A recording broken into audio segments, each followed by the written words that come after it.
right, good morning, everyone.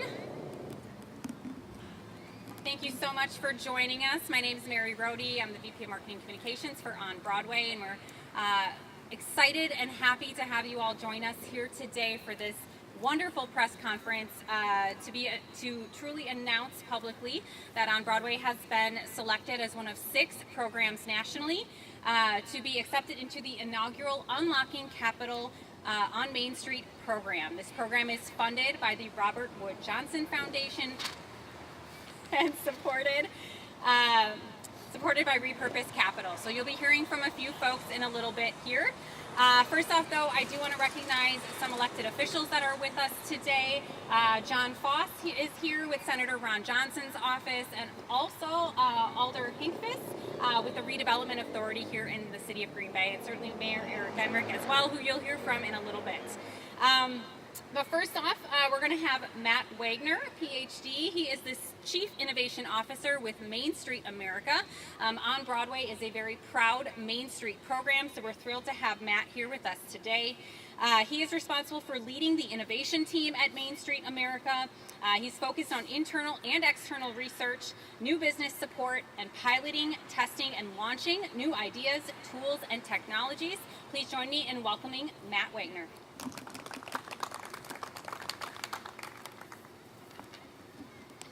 Hello everyone, it's good to be with you. Thanks so much for having me here on Broadway in Green Bay. And yeah, we're extremely excited to be announcing that on Broadway, Wisconsin Main Street program, part of our national efforts involving ways of working with businesses and real estate development, to be selected to participate in the Unlocking Capital program on Main Street that is generously funded by the Robert Wood Johnson Foundation. Now, a little bit more about what Unlocking Capital is all about. So this provides On Broadway and 2 other Wisconsin Main Street programs in Racine and West Allis. But it's important to note that On Broadway is part of an exclusive group, one of 6 in the entire country that's participating in this effort of cohort learning and support, receiving technical assistance in capital absorption, one-on-one coaching, and very important to communities is some funding.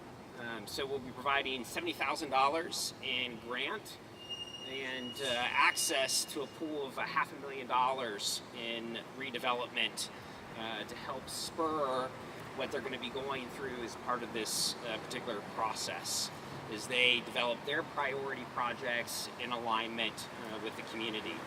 Now, this program leverages Main Street America's past work and what we call entrepreneurial ecosystem building. So it's really about strategic alignment here of the financial capital resources and the capacity that exists here.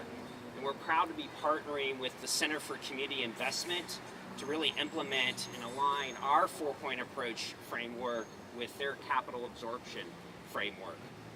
Now, this framework exists within 3 functions. One is being able to articulate shared priorities and creating an something to execute in investing pipelines of various projects and improving really the enabling environment that creates efficiency within real estate development and other investment projects. Now, as part of this, we're also partnering with what we call our sister organization, the National Trust for Historic Preservation, and that's Repurpose Capital. And so now I'm going to turn the podium over to Patrice Fry, who is the president and CEO of Repurpose Capital. Thank you once again.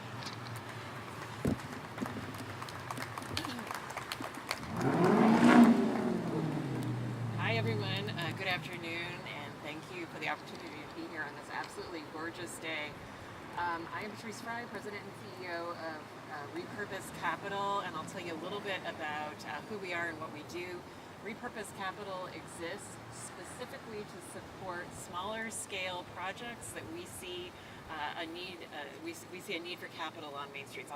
My previous role actually was working with Matt at Main Street America, and we'd go out to communities and we'd see again and again where there are these wonderful older and historic buildings that are underutilized, vacant or underutilized, and Repurpose Capital is here to really help support communities like Green Bay as they are repositioning these assets. Just looking around here, you can see there is there's so much wonderful work that On Broadway is already doing, and a lot to build on in terms of developing additional density here, additional retail, additional housing. And so we are really pleased to be part of this project, and we're excited to see what develops, the needs and the priorities of the communities, and we're hoping very much we can serve as a capital partner, helping get some of these projects off the ground. Thank you. I think I'm turning it over. I'm turning it over to you. Yep. Wonderful. Thank you so much, Patrice. Again, it's such a thrill to have you and Matt both here today.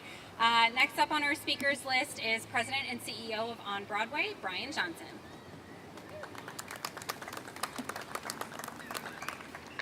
All right, thank you, Mary, and thank you to all our partners who are here today.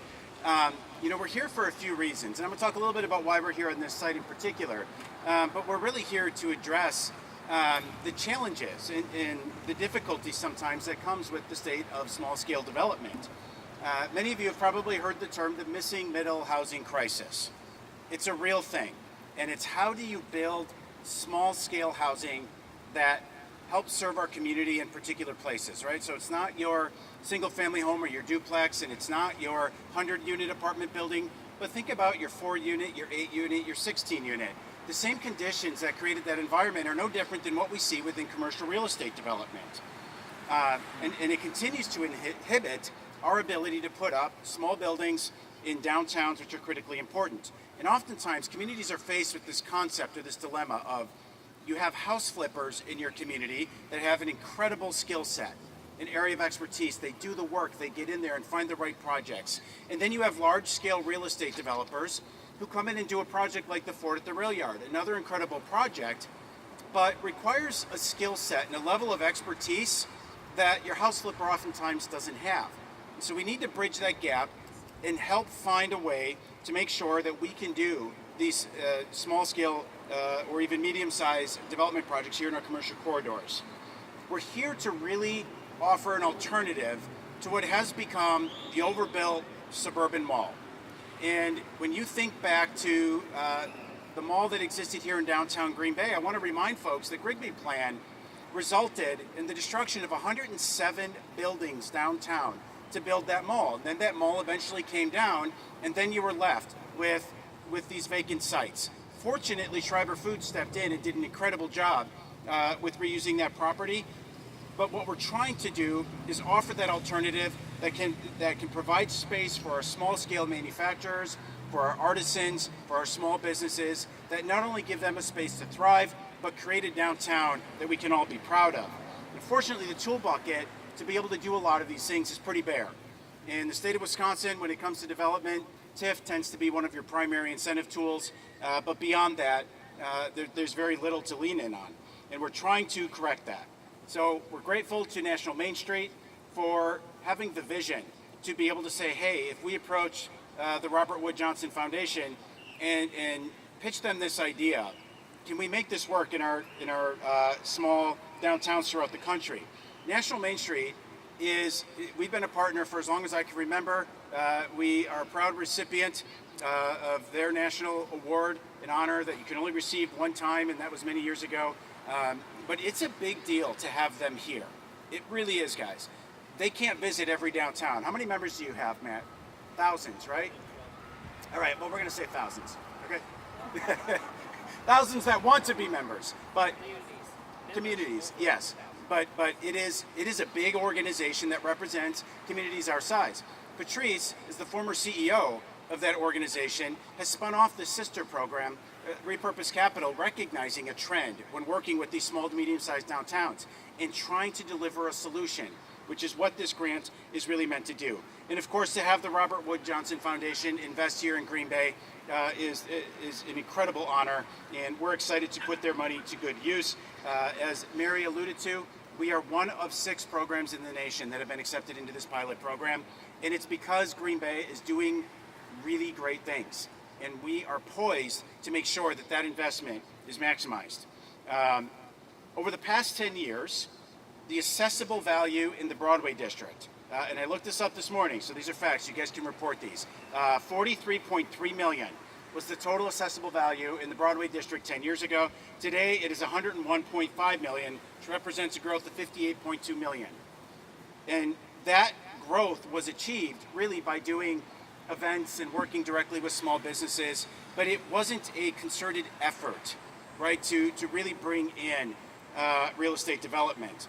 So over the next 10 years, we're proposing to raise the total assessable value here in the Broadway district to 250 million, which would be an increase of 150 million.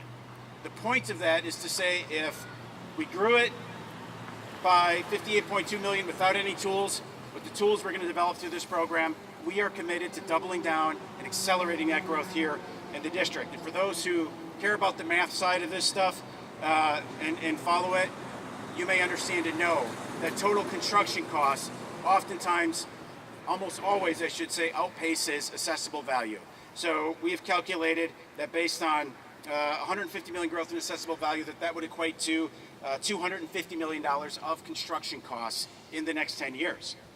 So if you identify the problem, and I want to acknowledge Matt Buchanan with our Department of Community and Economic Development who is here today because he's done a lot of great work around this. We have a lot of brownfields here in our downtown area that are rooted in some of the industrial uses along our riverfront. We need to correct that. Challenging site conditions drive up costs, whether you're talking about contamination or narrow site conditions. Minimum parking requirements historically have contributed to the creation of a lot of vacant lots. When a business would move in and you would tell them you have to have 20 parking stalls, what would they do? They would buy a parking lot like this and turn it into a parking lot, meaning you prohibit it from ever becoming a building. We've corrected that here in the city of Green Bay, and I'm excited about that, and now we need to take it to the next step. 50% of the land surface in downtown is surface parking. 50%. When you go to a downtown, you don't go to downtowns to park, you go to downtowns to visit amenities. You want a restaurant, you want a place to live, you want a retail shop that you can go and visit. The parking is secondary, and if we create incredible assets and incredible amenities, the parking will solve itself. And the minimum parking requirements have created this fragmented, inefficient use of lots. Why does so much development go to the suburbs or to greenfields? Because they're wide open lots that have no problems. These lots are more challenging, and if you want to put a big development here, you have to somehow find a way to cobble these sites together, which can sometimes be a challenge. Cost of construction has risen dramatically over the last 5 years, and the number of incentives that help close those gaps has fallen. We need to correct that. And in the Broadway district in particular, because I can speak to our circumstance and situation, don't do it. Don't do it. I feel like he's ready. We receive, as an organization, too many business inquiries that we have to turn away because we don't have enough space. And that is a problem, and it is a good problem, but it is a problem that is worth solving. So our vision and what we're going to do. One, I want to talk about this lot. As you may recall, when we did the groundbreaking on this maybe 2 years ago, I think, we did a pilot program here in 2019 for a pop-up park, well received. This is why we converted into a dog park. City of Green Bay only had one dog park. And we said from the very beginning, this lot is owned by the Redevelopment Authority. This should not always be a dog park. This should be a building. But until then, a dog park is a better use than a vacant lot where we have to cut the grass every week. This needs to be a building, and it is a perfect example of what we're trying to do in this program when we're targeting infill development. I want you to also observe the parking lots behind you here. It's fragmented. You have maybe 6 different owners back there who all are trying to solve their own parking need. And there's little incentive or motivation for them to sell those lots or be in a partnership to do something different. In an ideal world, those are all cobbled together. We could create parking capacity, and we have the renderings for it. We could create parking capacity for 30 to 40 additional stalls, create a dumpster corral where you have one point there instead of dumpsters scattered all over the place. It creates better downtowns. And then when you have that lot under site control, which is one of the biggest impediments to real estate development, you can put a building on there when the time is right. So being in a position to leverage certain tools and resources to cobble these things together is critically important for us. I want you to think about a few buildings along Broadway. 20 years ago, when the Broadway district was going through its evolution, 154 North Broadway, where Salon 54 and Falcom are located. 201 North Broadway. 163 North Broadway, right across the street, Schiff Visuals, Cocklaw Finnage. 201 North Broadway is where Baselli and Designs of the Interior is located. 111 North Broadway, which is where the Nest is located. There's 4 condos there. Those buildings were the prime example of infill development. Those were vacant lots. A developer came in and put in buildings that made them look like they belonged within that streetscape. The cost of construction and the lack of resources to do those types of projects right now, they do not reconcile. And this is why this program becomes so critically important. Because we want to go back to doing more of that. We want to create a downtown that's walkable, that's vibrant, and it's filled with commerce that is good for our community. But more importantly, it stabilizes the tax base for everybody in the city of Green Bay. A downtown belongs to everybody. It's where people come. But we want to create, more importantly, a downtown that nurtures community wealth through entrepreneurship by supporting locally owned businesses and property owners, instead of constantly incentivizing people who might come here from out of the area. So how do we get there? One, as you guys all know, the city's doing a comp plan. It's a perfect opportunity for us to integrate this into the comp plan and emphasize the need for infill development here in the city of Green Bay. Additionally, we are working with ISG, a local urban design firm, to take the shipyard corridor plan, which has been previously approved, and did a massing study of what could go on the southern end of our district. And we're going to extend that throughout the entirety of the Broadway district. We're going to identify the parcels that are primed for redevelopment and work with those property owners to get developers and property owners connected.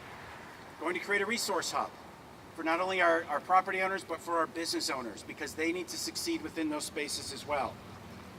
Calling for the creation of a community development corporation, or a CDC. CDCs oftentimes take on challenging real estate projects that private developers avoid because the return on investment is not there. But a CDC will do it for different reasons, for community benefit. And that is one of the outcomes that we are looking for. Boy, I am glad I numbered my pages. Okay, CDFI. City of Green Bay does not have a CDFI. There are organizations that are looking at the City of Green Bay. We'd like to help them do that, and lacking their expansion into this market, we want to create one. The revolving loan fund that the city has is an incredible tool and resource. I want to thank Mayor Genrich for his vision to try to continue to support that along with city staff, but also Alder Kathy Hinkfist, who's on our redevelopment authority, who serves on the subcommittee that oversees that, and Rebecca Finko as well from that department, does some incredible work working with us. It is an evidence-based track record of success. Take a look at Voyager's Bakehouse across the street here. That is an organization that started out of a basement, working in a kitchen, a commercial kitchen. They started selling their bread at a farmer's market. They upgraded to their space over here. They outgrew that, and then they moved into this large, magnificent, beautiful space. And they did it because of the support of the revolving loan fund. And we need to create more success stories like that, but we have to have the funding that can be lent out to do that. On Broadway has been working on a retail incubator.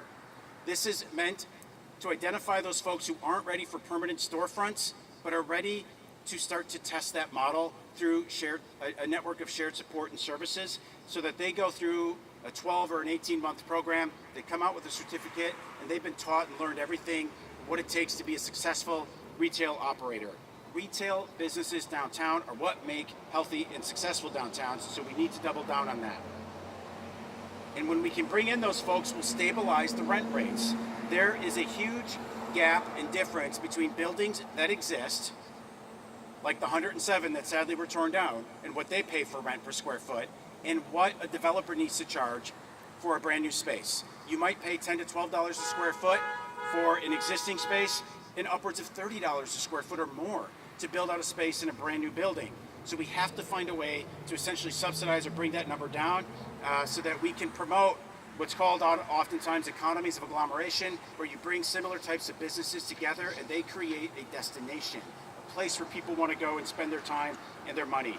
And not shockingly, those businesses more often than not are locally owned, which is incredibly important. There's no such thing as too high rent, there's only too low sales.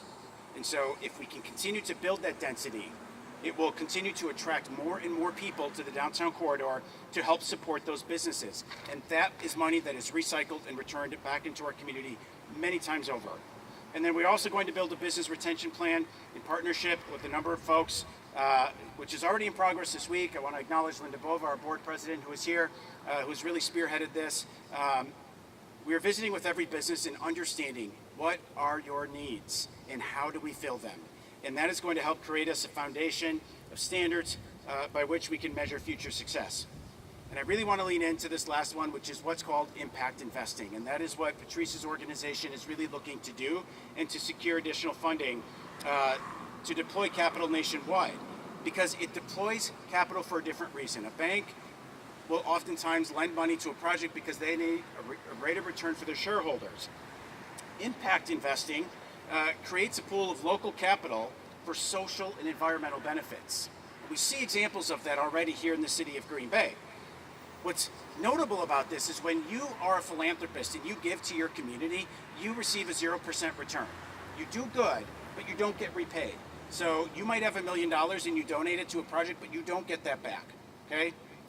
But impact investing will loan $1 million to a project and they get a 100% return because that money is repaid.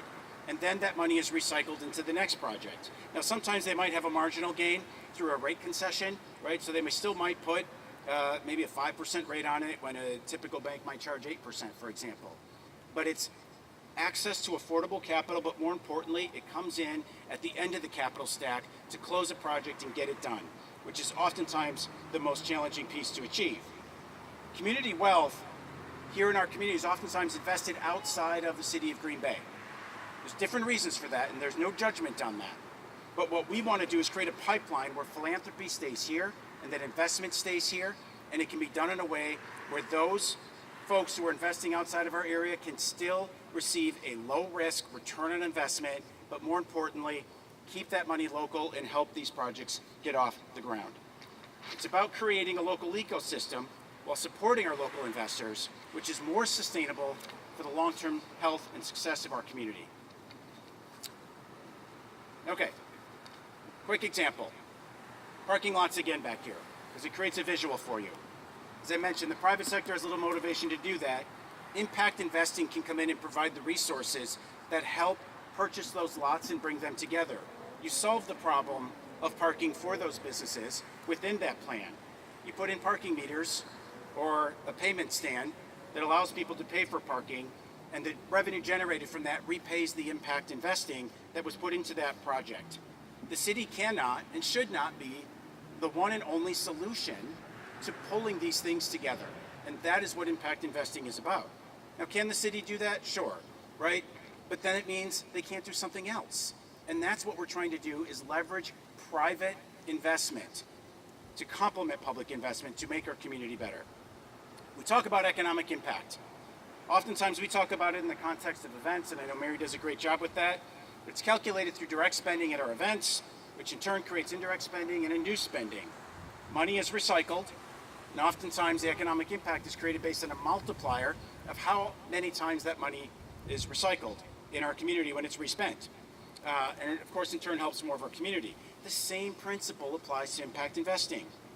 You use local dollars to provide capital for desired community outcomes, and then we get a better product that enriches our community with the priorities that our community has established. Conversely, the way that oftentimes it happens is an outside developer might come in and say, I'm going to put this project in because it's going to get me the best rate of return on the investment for my shareholders in this project. We're trying to flip that script, and I think that's really important. It's not to say that we don't want outside investors. I want to be clear. We need them both. What we're trying to do is unleash more of that local capital to be used here in our community. So this is going to be an 18-month pilot program. We're not giving you all the details here today because we have to figure them out yet. But these are some of the principles that we talked about in our application. We're going to build a roadmap of how we're going to implement some of these programs, and we're already compiling a list of interested investors who have indicated that they are going to invest in a couple of projects here locally. One that I know many of you are already aware of, which is the Green Bay Public Market. Don't ask me any questions on that today, but we will have an announcement for you in 30 days, I promise. But it is an example of how impact investing is going to make something really cool in our community happen. This grant program enhancement is going to catapult the vision of the Broadway District from one that historically has been focused around events and street activation to one that is more focused on planning, is more focused on small-scale development, and supporting our businesses with the resources that they need so that we create meaningful investment projects where traditional systems have not always been able to fill those gaps. It's going to create a business ecosystem for the next generation of downtown enthusiasts. And it's going to provide tax stabilization for all taxpayers here in our city. The products and services that our community is seeking rather than it's going to provide those products and services our community is seeking rather than always having to go online and shop, right, to some black hole where you never know where that money is being reinvested.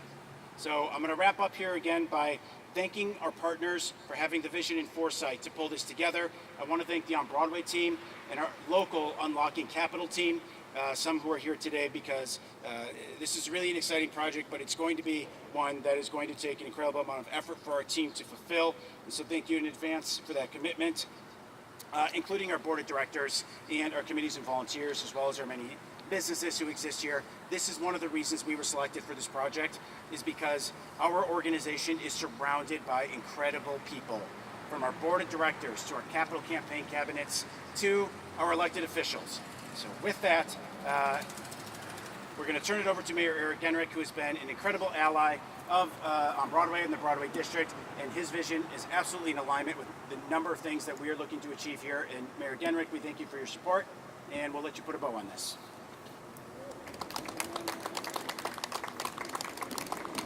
Well, thanks so much, Brian. It's all been said, but I've been called upon to say more, so I will.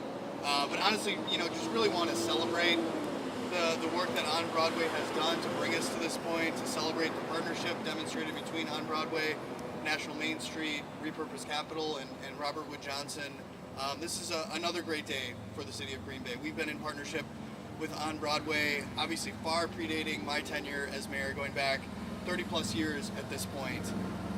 And I just think this is the perfect time for another evolution of On Broadway. And I think this additional infusion of capital, this partnership, really demonstrates that new chapter that is being created by the current leadership here at OBI with Brian, obviously, and the rest of the team. This is big news, and I just want to kind of dovetail off of what some of what Brian said in terms of, I think traditionally there's development over here, and then there's philanthropy over here, and there's kind of that third space that's been created, that's being created in a lot of other communities that is still a little bit underdeveloped within the city of Green Bay. And Brian and I and a bunch of folks, including members of the chamber and other community groups, have had the opportunity to visit some of those other communities. Pittsburgh being most prominent in my mind is a great example of one that has figured out how to close that gap a little bit, to really develop that impact investing side of things, and that's really what's possible here now with this program, with the thinking of creating a community development corporation, having a CDFI within the city of Green Bay.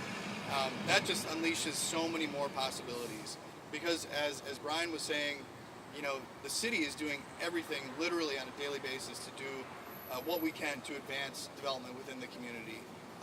Our downtown bids, OBI and downtown Green Bay, doing the same. We have so much generosity within this community, and we're just hoping to leverage that additionally to continue to redevelop our downtown and create what everybody really wants to see and what they see here today, which is a vibrant Broadway district, a vibrant downtown, but we just want to enhance that and take it to the next level. So again, incredibly grateful to Robert Wood Johnson, National Main Street, Repurpose Capital, OBI, especially OBI for thinking big about what this community can do, what we can be, and what our citizens deserve. So with that, I'm going to turn things back over to Mary to maybe manage some questions, but thanks again for having me. Congratulations. Wonderful. Thank you so much, Mayor. We certainly always appreciate the support of the city here, certainly in downtown, but also specifically here in the Broadway district. So just additional special thank yous to both Matt Wagner of Main Street America and Patrice Fry of Repurpose Capital. Again, just so thrilled to have them here in downtown Green Bay and that they get to experience and and see in person all the beauty and wonderfulness that we love about the Broadway district. At this time, we'll do questions. Media, you're more than welcome to do individuals or group, whichever you prefer. So thanks so much, everyone.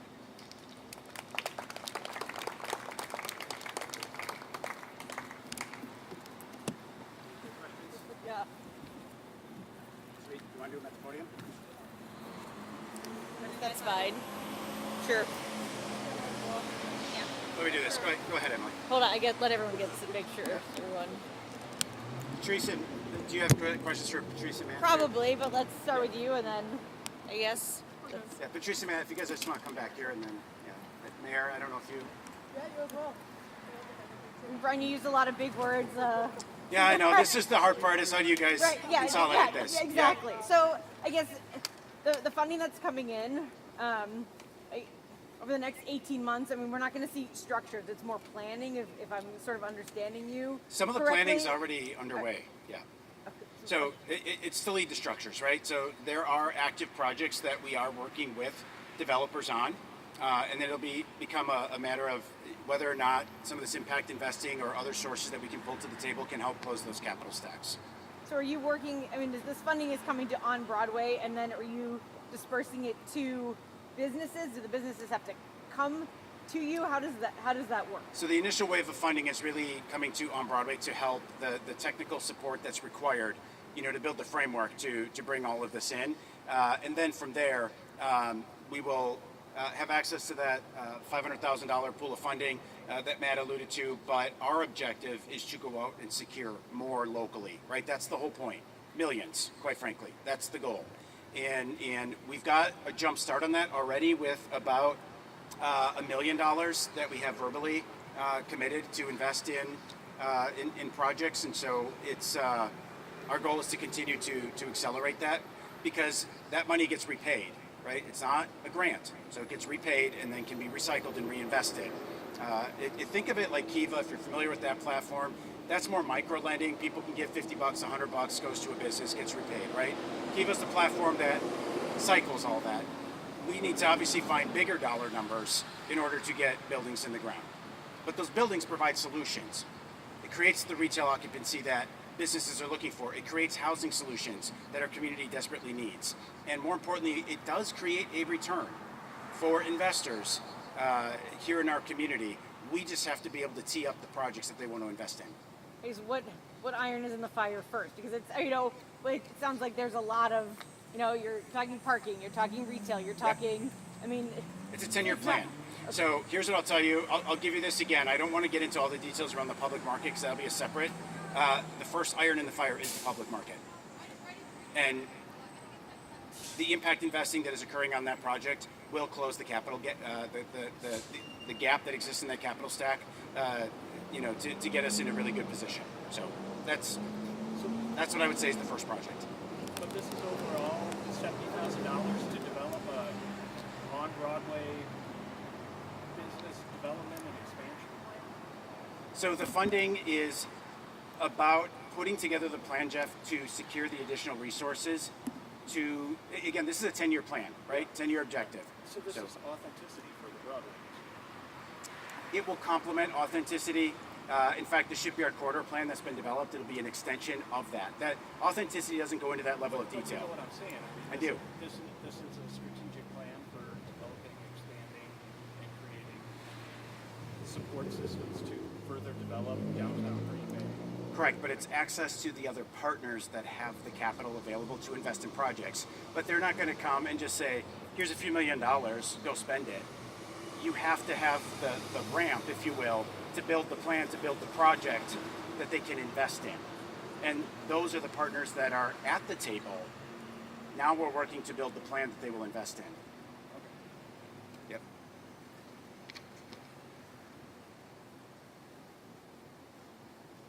Easy peasy. Anything else?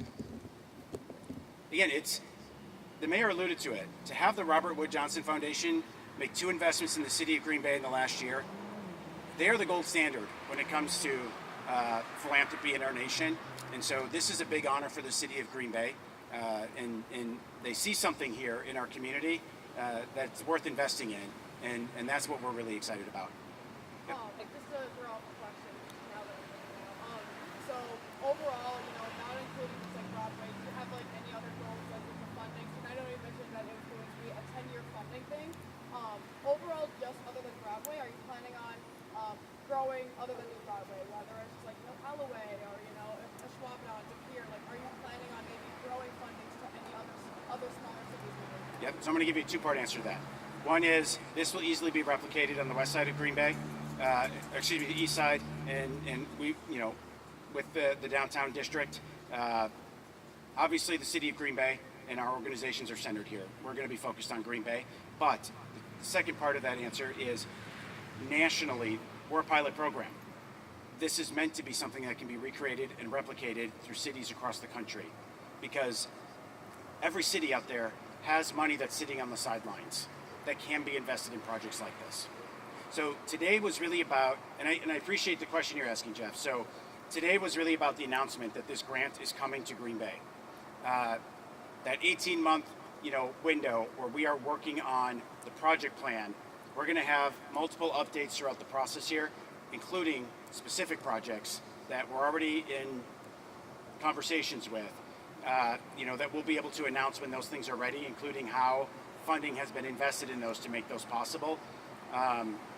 But today was really not to come here and say this is a project, here's your shovels, right? But the grant money's coming here, and we're really excited to put it to work.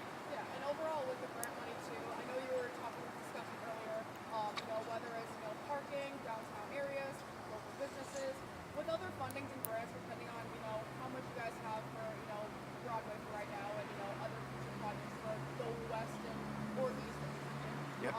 Are you planning on maybe using funds for also support local businesses and also parking lot as well for downtown areas? Yeah, that's part of the strategy. And in fact, we have a couple of open grant applications right now where we are looking to add additional funding to the city's revolving loan fund program that is more targeted. So when you look at that revolving loan fund program that the city manages, it's gap financing, and it's predominantly funded through block grant dollars, which comes with very strict requirements, job creation, all this other stuff. Sometimes you don't need that big of a dollar amount. Sometimes you just need $10,000 or $15,000 to get a retail operator up and going. And so we're really working to try to find funding to put into that revolving loan fund that will help support businesses directly with their expansion or even just their first opening. So, okay. Anything to add, guys? Yeah, I'll add a couple Yep. of things. So in addition to the funding to develop a plan and offer some support directly to small businesses, there are a couple of other things that this partnership does. So one of the things we know is that one of the most significant barriers to small-scale developers is pre-development funding. So that money the funds to go and do the architectural planning, the engineering, maybe some of the permitting. That funding, especially for small developers, especially for newer developers, is very, very difficult to get. So one of the things that we do at Repurpose Capital is provide a line to that pre-development funding, and we'll certainly be excited to have the opportunity to work here on Broadway. The second thing I want to talk about is technical assistance. One of the things that we aspire to do at Repurpose Capital is help train up the next generation of small-scale developers, and especially focusing on non-traditional developers, whether that's developers of color, women. The development business is really complex. You have to be kind of a jack of all trades, if you will, and so we see tremendous need and opportunity to come in and help match newer developers with more experienced developers to really, again, train up that next generation. And that's another element of what's going to be offered through this Robert Wood Johnson Foundation partnership. I just real quickly want to add context to that. I'm glad you brought that up, Patrice, the pre-development expenses. If you're talking about a $5 million building, it's not uncommon for your pre-development expenses to be about 10% of the overall project cost. $500,000 to find out if you're going to build the building, right? I mean, by that point, you're getting a construction set and everything, so hopefully you've got a higher degree of certainty, but it's a lot of money to stick out before you can even secure your financing and a lot of other things and to ultimately get to a place where you're generating revenue. That's why covering pre-development expenses is so incredibly important in this program. Should some talk about kind of what you saw in Green Bay that it became one of the 6? Sure. I'm assuming there were dozens of cities that applied or wanted this Sure. funding to be part of this program. Yeah, well, that's easy to talk about. That On Broadway has a legacy of performance when it comes to Main Street and redevelopment, and you can just see it by walking through the district. And so that was a key point, that we had full confidence in the leadership and the support with On Broadway. There's a wonderful private-public partnership here with the city and the city staff and other organizations, which is really paramount when you're thinking about building a financial capital ecosystem, because really it's about alignment. So it really came down to strong state program here in Wisconsin with Wisconsin Main Street, legacy and performance with On Broadway, proof of concept that they've done it, they can do it again with the right framework and the combination with the Main Street framework, and this wonderful partnership that exists with other organizations in the city. Thank you. Right, I know you're looking for investors and stuff like that, but you keep fishing in the same pond, right? I feel like we've talked about this before. I mean, what makes this different? Because this is investing, it's not philanthropy. A lot of individuals in our community invest every single day, right? And you may not know it. In fact, most buildings, you look at even what the rail yard's done over here, and of course, base companies, Paul Belcher in particular is the developer on that project, and that's who you think, right? He's the face of that, and you may sometimes conclude that he's the one that did that. But he has investors. Bangkok Garden Building, former Bangkok Garden Building, that has investors. Garrett's the face of it. He did the work, right? But people invested in that building to make that happen. So this happens quietly already in our community all over the place. And so this is really about, instead of now creating exclusively opportunities oftentimes for large projects that have out of town investors, it allows us to create this opportunity for local investment, for local needs, which is a far better outcome and more sustainable than always having to rely on outside capital to support your community. And then to see those returns leave your community. Okay? Good. Thanks, guys. Thank you. 30 days.